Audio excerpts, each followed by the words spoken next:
పండగ పండగ రాజాసాబ్ పండగ పండగ పండగ ప్రభాస్ పండగ పండగ పండగ పొంగల్ పండగ అన్నారు. ఏమైంది? నోట్లో పొంగల్ ఏడిశారు. ఎవరి గురించి మాట్లాడుతున్నాను? ఎస్కేఎన్ మాయ గురించి మాట్లాడుతున్నాను. ఇంకో మాయ ఎవరు? మారుతి మాయ. ఆయన ఏకంగా ఇంటి అడ్రస్ ఇచ్చాడు. కమ్ టు మై రూమ్ అన్నట్టు కమ్ టు మై విల్లా అని చెప్పి విల్లా నెంబర్ 17 కొండాపూర్ అని చెప్పి మొత్తం చెప్పాడు. సో వీళ్ళిద్దరు అతి వల్ల చాలా చాలా చాలా ఎఫెక్ట్ అయింది సినిమా కన్నుడి సాగుకు 1,00,000 కారణాలు అన్నట్టు సినిమా ఫెయిల్యూర్ అవ్వడానికి 1,00,000 కారణాలు ఉన్నా వీళ్ళు ఫస్ట్ రోలో ఉంటారు. But according to me 5 reasons ఉన్నాయి. ఆ రీజన్స్ గురించి మనం మాట్లాడుకుందాం.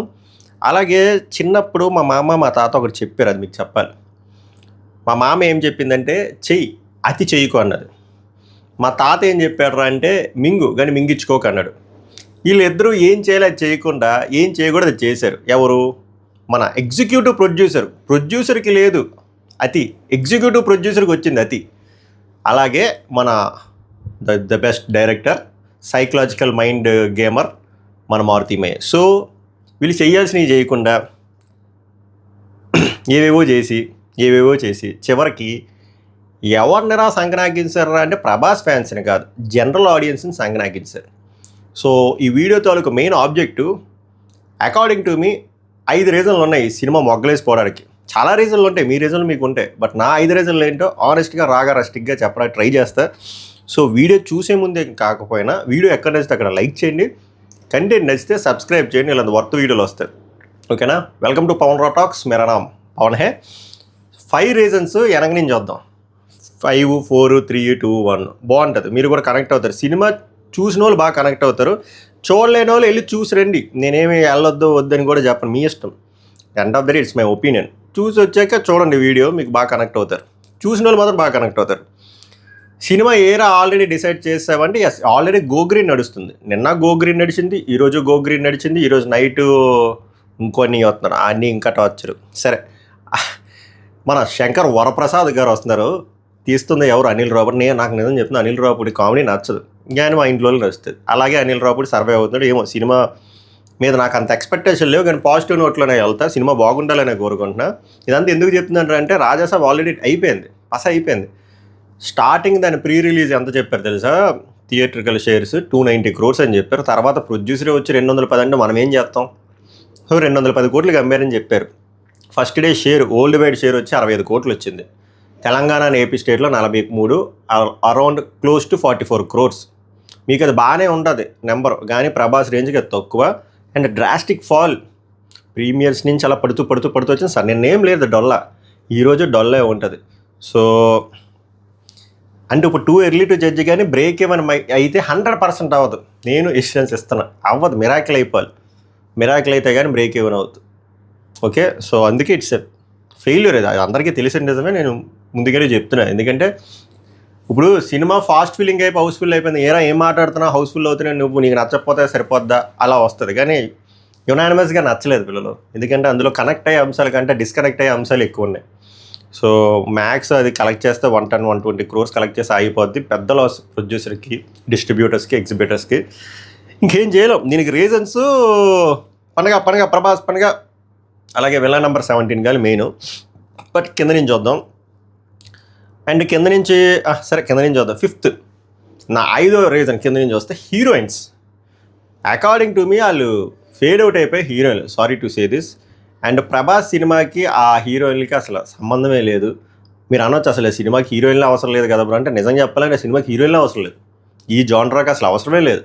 కావాలంటే ప్రభాస్ ఫ్యాన్స్ని ఎంటర్టైన్ చేయడం కోసం ఒక ఐటమ్ సాంగ్ పెట్టుకుని ఐటమ్ సాంగ్లో వీళ్ళు ముగ్గురిని తెచ్చేసి ఏదో కనిపిస్తున్నా మంచి మూమెంట్లో బాగుంటుంది. వీళ్ళు హీరోయిన్లు అని చెప్పి మన రుద్దారు చూసారా, అది అస్సలు కనెక్ట్ అవ్వలే జనరల్ ఆడియన్స్కి. తాత చెప్పినట్టు, మన తాత ఆంధ్ర తాత చెప్పినట్టు డేట్లు ఖాళీగా ఉన్న హీరోయిన్లు పిక్ చేసుకొని వాళ్ళు ఎప్పుడు రమ్మన్నా షూటింగ్కి వస్తారని చెప్పి అలా సెలెక్ట్ చేసుకున్నట్టుంది ముగ్గురు హీరోయిన్లకి స్క్రీన్ ప్రెజెన్స్ లేదు, యాక్టింగ్ లేదు, స్కోప్ లేదు, ఏమీ లేదు. చెప్తున్నాను కదా, వాళ్ళు వస్తే సాంగ్ అండ్ ఆ కోట ఒకటి ఉంటుంది. ఆ కోటకి చెప్పాను కదా, ఎవడు రాలేరంటారు. బట్ హీరోయిన్లు మాత్రం ఓయో రూమ్ వచ్చినట్టు వచ్చేస్తారు, ఒక్కొక్కరు ఈజీగా వచ్చేస్తారు. అలా ఉంటుంది మరి. సో ఆ హీరోయిన్లు టార్చర్ స్వామి సినిమాలో. ఎందుకంటే నాకు ఒక టైంలో ప్యాటర్న్ అర్థమైపోయింది. అమ్మో ఈ హీరోయిన్ వస్తుందంటే సాంగ్, అలాగే ఒక హీరోయిన్ వస్తే సాంగ్, ఇంకో హీరోయిన్ వస్తే సాంగ్, ముగ్గురు కనబడ్డారంటే ఇంకో సాంగ్.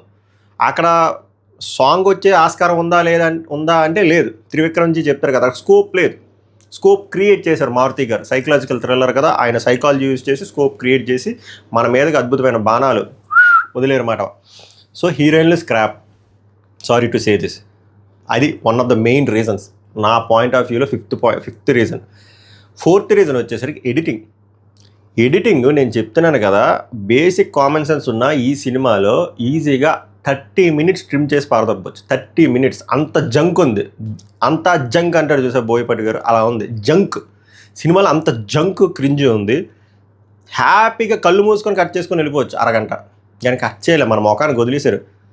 ఇంపార్టెంట్ సీన్లు లైక్ ప్రభాస్ గారు ఓల్డ్ ప్రభాస్ సీను, ఆ అప్ సైడ్ డౌన్ సీన్లు మాత్రం కట్ చేసేసారు. అది ఏంద్రా అంటే టెక్నికల్ ఇష్యూలు కాదు బొంగు, మళ్ళీ బకరాలు చేయడం కోసం. అదే ట్రాప్. వాళ్ళకి ఎలాగో తెలుసు ఇలాగ డివైడ్ టాక్ వస్తుంది, ఎంత దారుణమైన టాక్ వస్తుంది అని ఎక్స్పెక్ట్ చేసి ఉంటారు. లేకపోతే అన్ని పండగ అని అంటారు కదా. సో డివైడ్ టాక్ వచ్చినప్పుడు దీన్ని వదులుదాం అని చెప్పి ఆపారు తప్ప, వాళ్ళు కాన్షియస్గా తీసుకున్న డెసిషనే తప్ప అదేం కాదు. సో మనల్ని ఎదవలు చేసి మనకి ఎక్కువ రేట్లతో మనతో టికెట్లు కొనిపించి హ్యాపీగా తక్కువ రేట్లతో చూసే వాళ్ళకి అది వేస్తారు. మరి ప్రీమియర్ షోలు చూసిన వాళ్ళు, ఫ్యాన్ షో చూసిన వాళ్ళు ఎదవలా అంటే ఎదవలా, ఇంక్లూడింగ్ మీ. నేను కూడా అంతే, నాకు వేయలేదు. సో ఎడిటింగ్ అంత వరస్ట్గా ఉంది చెప్పడానికి ఒక క్లాసిక్ ఎగ్జాంపుల్. ఎన్నో రొట్ట సీన్లు ఉన్నాయంటే అన్ని రొట్ట సీన్లు ఉన్నాయి. ఎడిటింగ్ నిజంగా ఒక అరగంట కట్ చేసేసి ఉంటే కొంచెమైనా పేసీగా ఉండేదేమో అనుకుంటున్నాను నేనైతే. అట్లీస్ట్ కొంచెమైనా. ఎందుకంటే కొన్ని దగ్గర ఇది ఎందుకురా ఈ సీన్ అవసరమా అనిపించేది. So fourth reason editing. Fifth heroine.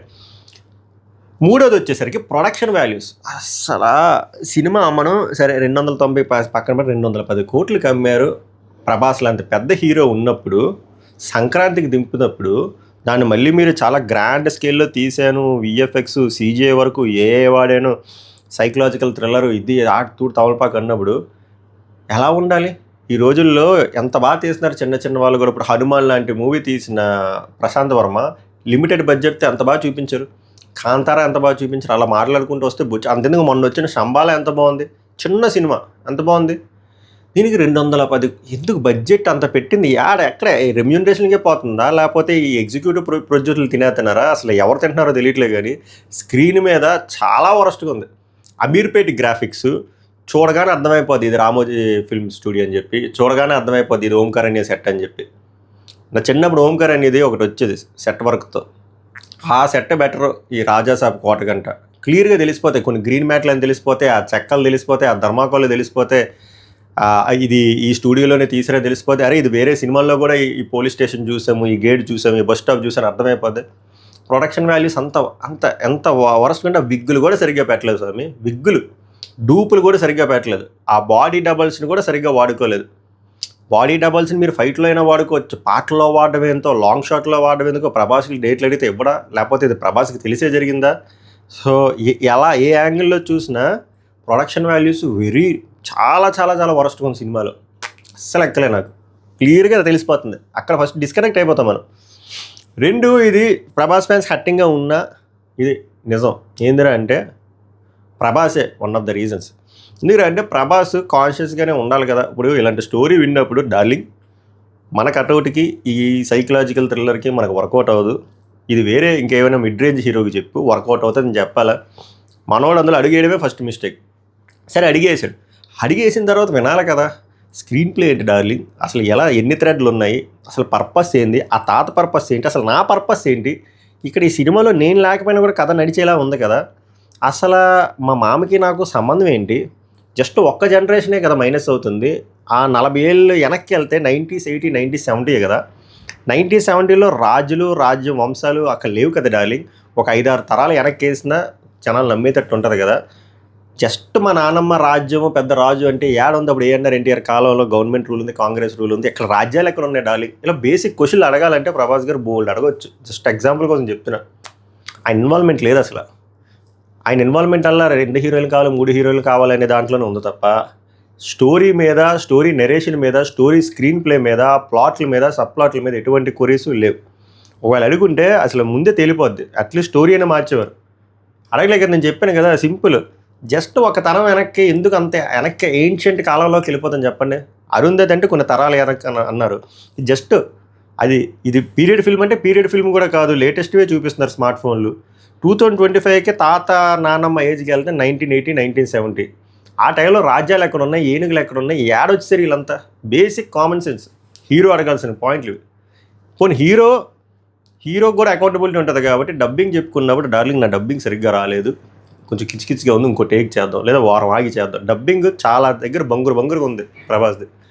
Darling wig పెట్టావు కదా, ప్యాచ్ పెట్టావు కదా, ప్యాచ్ సెట్ అవ్వలే, కొన్ని దగ్గర ప్యాచ్లు తేలిపోతున్నాయి, కొన్ని దగ్గర డిఫరెంట్ విగ్గులు పెడుతున్నాయి, అది బాగోలేదు, ఇది మార్చుదు అని చెప్పి బేసిక్ హోంవర్క్ ప్రభాస్ గారు ఏం చేయాలి కదా. ఎందుకంటే డబ్బింగ్ చెప్పినప్పుడే కానీ వాళ్ళు మళ్ళీ సీన్లు చూసుకున్నప్పుడు వాళ్ళకి అర్థమవుద్ది. అప్పుడు కూడా రీటేకులు చేయొచ్చు. మళ్ళీ కావాలంటే ఆగి సంక్రాంతికి రావాల్సిన సినిమా సమ్మర్కి వచ్చినా ఎవడు ఏం ఫీల్ అవ్వడు, ఇంత దరిద్రమైన అవుట్పుట్లతో వచ్చేకంట. ప్రభాస్ గారు ఏమైనా తీసుకున్నారంటే ఏం తీసుకోలేనట్టే అనిపిస్తుంది. ఒక్కసారి చేస్తే ఓకే మోసపోయాడు అనుకోవచ్చు, రాధేశ్యామ్ టైంలో మోసపోయాడు అనుకోవచ్చు, ఆదిపురుష్ టైంలో మళ్ళీ మోసపోయాడు అనుకోవచ్చు, మళ్ళీ మారుతి దగ్గర మోసపోయాడు అంటే ఇక్కడ ఓన్లీ మారుతిదే విలన్ అంటే రాంగ్. మారుతి ఎస్కే అని ఎంత విలన్లో ప్రభాస్ కూడా ఇందులో వినలే, యాంటాగనిస్ట్ రోల్ ప్లే చేశాడు. అన్నిసార్లు మోసపోకూడదు, ఒకసారి ఓకే 2 సార్లు ఓకే, ప్రతిసారి మోసపోతే ఎలాగా అది. ఇంకా last but not least main పిల్లర్లు వచ్చేసరికి ఈ ఎస్కేఎన్ మారుతి. ఎస్కేఎన్కి అసలు సంబంధమే లేదు ఈ సినిమాతో. ఎగ్జిక్యూటివ్ ప్రొడ్యూసర్లా ఉండాలి. ప్రొడ్యూసర్ కంటే అతి చేయకూడదు, ఎస్పెషల్లీ ప్రీ రిలీజుల దగ్గర అస్సలు అతి చేయకూడదు. మనోడు చేసిన అతి వల్లే చాలా నెగిటివిటీ యాడ్ అయ్యి సినిమా ట్రోల్ అవ్వడానికి ప్రధానమైన రీజన్ ఎస్కేఎన్ అయ్యాడు. ప్రతి సినిమాలో ఈ క్రింజ్ ఎక్కువైపోతుంది, ఓవర్ యాక్షన్ ఎక్కువైపోతుంది. పోనీ ఎగ్జిక్యూటివ్ ప్రొడ్యూసర్ అన్నోడు పోనీ నీ బాధ్యతలు కరెక్ట్గా చేసావా, కరెక్ట్గా సినిమా వచ్చిందా, నేను ఇందాక చెప్పిన క్రాఫ్ట్లు అన్నీ కరెక్ట్గా ఉన్నాయి, అవేమైనా ఏడి సెట్ అయ్యా అంటే అవేమి ఆడవట్లేదు. మనం వచ్చి స్టేజ్ మీద ఒక క్వార్టర్ వేయాలి, గట్టిగా ఇష్టం వచ్చినట్టు మాట్లాడేయాలి, ట్రెండ్ వైరల్ అయిపోవాలి బండ్ల గణేష్ లాగా. తప్ప సినిమా మీద దృష్టి లేదు. ఒక పెద్ద హీరో వచ్చాడు, డేట్లు ఇచ్చాడు, మనకు ఎంత అకౌంటబిలిటీ ఉండాలి. మనం ప్రొడ్యూసర్ అయ్యి ఉండి కూడా ఈ సినిమాకి ఎగ్జిక్యూటివ్ ప్రొడ్యూసర్, మనం కల్ట్ సినిమాలు అంటే కల్ట్ బేబీలు చేసిన వాళ్ళమే మళ్ళీ ఎగ్జిక్యూటివ్ ప్రొడ్యూసర్ కింద మనం పెట్టారంటే మనం ఎంత జాగ్రత్తగా ఉండాలి, ఎంత కాషియస్గా ఉండాలి. ఏమైనా ఉన్నాయా? కాషియస్గా ఉండాలి మనం. తప్ప అన్నీ ఉంటాం, ఇష్టం వచ్చినట్టు మాట్లాడడం. కోడ్ల మీద వెయ్యం పందాలు, డైనోసర్ ఏమైంది, డైనోసర్ చచ్చిపోయింది, ఇప్పుడు మళ్ళీ కోడ్ల మీద కదా వెయ్యాలి. అతి చేయకూడదు, అందుకే అతి చేసి అతి మింగితే జనాలు రివర్స్లో మింగే కాలం ఇది. అందుకే నెక్స్ట్ సినిమా నుంచైనా గ్రౌండెడ్గా ఉండడం నేర్చుకోండి. ఇలా ఓవర్ యాక్షన్ చేస్తే బాగున్న సినిమాలు కూడా మొగ్గలేసిపోతాయి. మీకు తెలుసో తెలియదో మీది కూడా చాలా ఇంపాక్ట్ పడింది సినిమా నెగిటివిటీకి. ట్రోల్ మెటీరియల్కి ఎక్కువ కాంటెంట్ ఇచ్చింది మీరే. దయచేసి స్టేజ్ల మీద అతి మింగడాలు ఆపేసి ప్రొడ్యూసర్ అయితే ప్రొడ్యూసర్ పని చేయండి, మిగిలిన పనులు చేయొద్దు. అండ్ చెప్పాను కదా, ఇంకా మెయిన్ రీజన్ భారతి గారే. వీళ్ళందరివీ రీజన్లే, but main reason because director is the captain of the ship. ఆయనే స్టోరీ రాసుకున్నాడు, ఆయనే మాటలు రాసుకున్నాడు, ఆయనే స్క్రీన్ ప్లే, ఆయనే డైరెక్షన్. సినిమాలో మెయిన్ వీకెస్ట్ క్రాఫ్ట్స్ ఏమైనా ఉంటాయి 4.